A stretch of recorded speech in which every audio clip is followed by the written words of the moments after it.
સરકારના શિક્ષણ વિભાગ દ્વારા તારીખ 23, 24 અને 25મી જૂનના 3 દિવસ દરમિયાન સમગ્ર રાજ્યમાં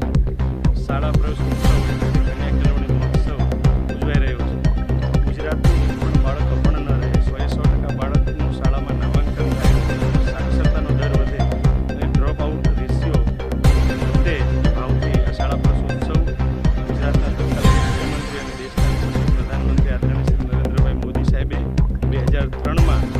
આ કાર્યક્રમનો શુભારંભ કરાવેલો. આજે સમગ્ર રાજ્યમાં 3 દિવસ દરમિયાન શાળા પ્રવેશોત્સવનો કાર્યક્રમ ચાલી રહ્યો છે.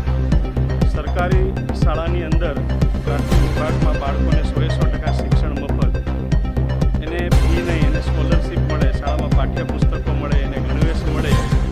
અને તમામ સારી સુખ સગવડતા એ પ્રાથમિક શાળાઓમાં પણ ગામડાઓમાં આપણને જોવા મળે છે. આજે ગામડાઓની શાળા હોય કે શહેરની શાળાઓ હોય, સરકારી શાળાની અંદર કોમ્પ્યુટર લેબ હોય છે,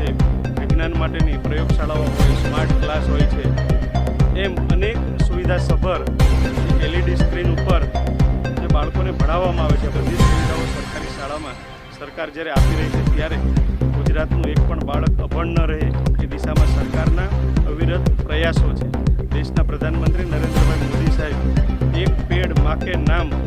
એક વૃક્ષ આપણે આપણા માતાના નામથી આપણે જ્યાં રહીએ છીએ ત્યાં વાવીએ, એમનું એક મિશન છે ને એના ભાગ સ્વરૂપે આજે જે સુરેન્દ્રનગર સિદ્ધાર્થ કેળવણી મંડળ સંચાલિત શિવસા હાઈસ્કૂલના બાળકોને પણ દરેક બાળકને એક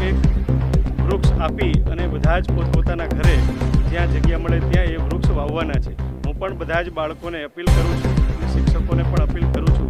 કે આપણે આપણા વિસ્તારની અંદર જ્યાં જગ્યા મળે ત્યાં વૃક્ષ વાવીએ અને વૃક્ષ વાવવા માટેની પ્રેરણા પણ બીજાને